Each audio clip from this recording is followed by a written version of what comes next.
Perchée sur un promontoire rocheux, entre deux rivières, une forteresse oubliée domine encore les paysages. Aujourd'hui, je vous emmène à la découverte de la forteresse médiévale de Crozant.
Située au confluent de la Creuse et de la Cédelle, cette forteresse offre un cadre naturel absolument exceptionnel. Avant même d'arriver aux ruines, on ressent déjà toute la force du lieu.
Devant nous se dressent les vestiges de l'une des plus puissantes places fortes de France au Moyen Âge.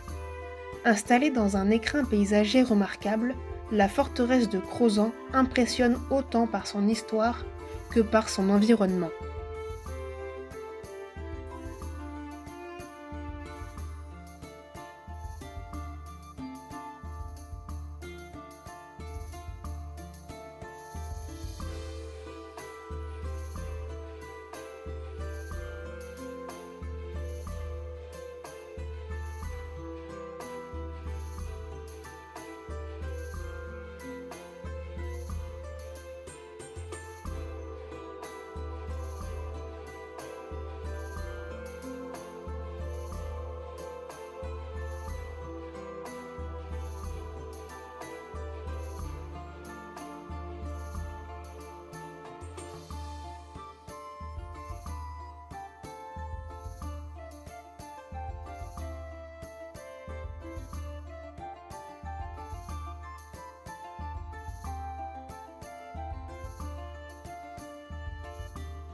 L'origine du site remonterait au VIe siècle, avec les premières fortifications probablement édifiées par les Visigoths.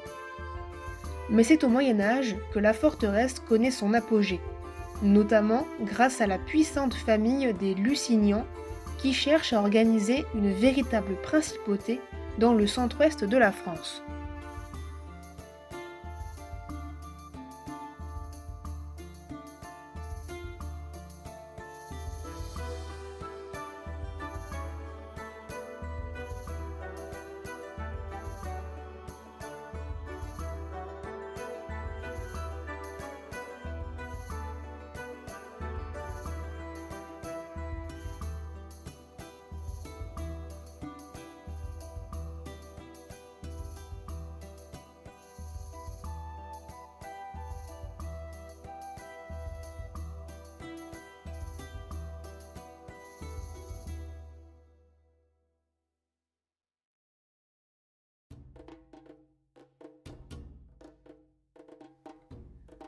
À son apogée, le château occupait un espace impressionnant, près de 380 mètres de long pour une largeur variant entre 25 et 75 mètres.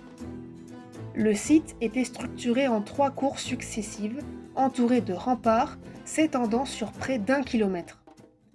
Il comptait également une dizaine de tours, réparties entre la vallée de la Creuse et celle de la Cédelle.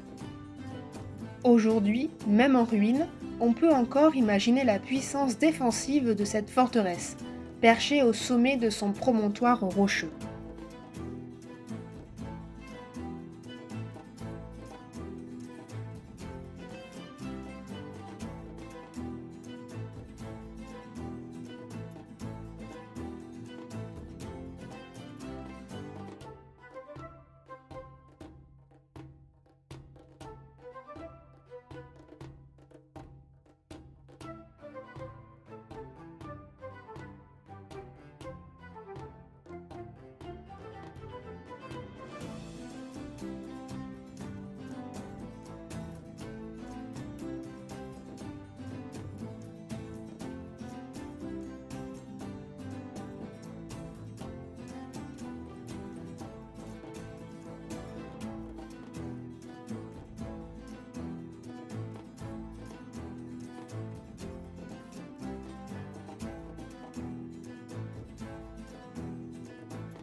À partir du XVIe siècle, la forteresse est fragilisée, notamment à cause des guerres de religion. Un tremblement de terre, en 1606, vient aggraver son état, accélérant sa destruction. En 1640, le roi Louis XIII vend le château en l'état. Par la suite, les propriétaires se succèdent et le site tombe progressivement en ruine.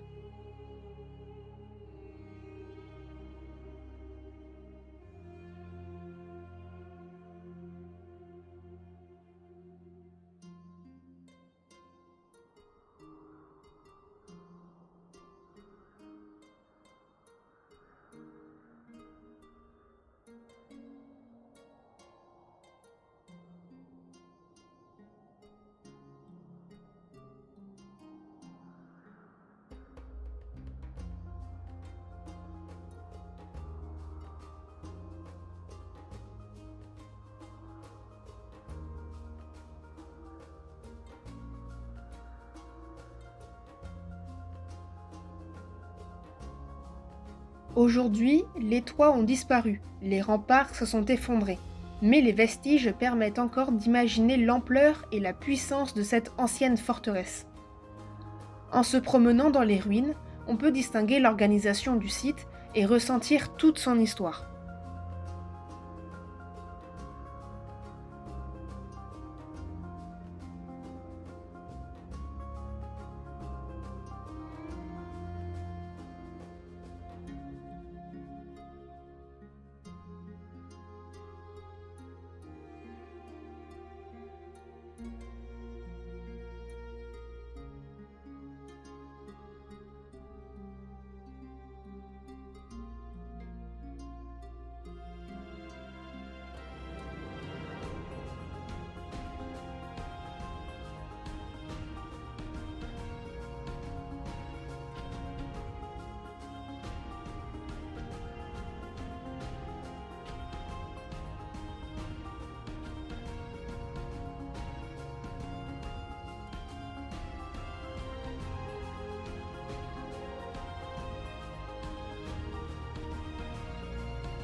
Mais Crozant, ce n'est pas seulement une forteresse, c'est aussi un paysage qui a inspiré de nombreux artistes.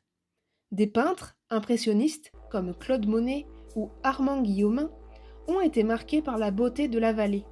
Des figures comme Georges Sand ou Frédéric Chopin ont également été sensibles à l'atmosphère unique de ce lieu.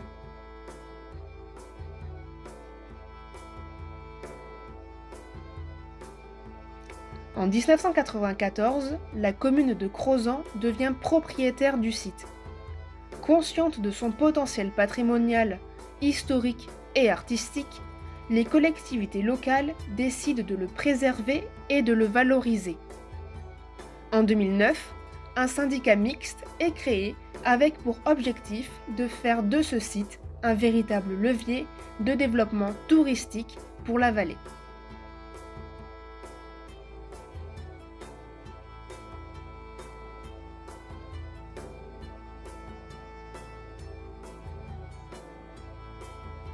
Ce que j'aime particulièrement ici, c'est cette impression d'être hors du temps.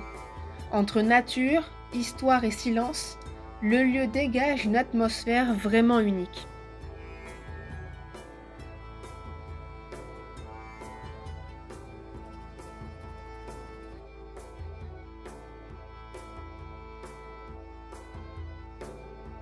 J'espère que cette découverte vous a plu. N'hésitez pas à liker, commenter et vous abonner pour découvrir d'autres lieux du patrimoine français. À bientôt!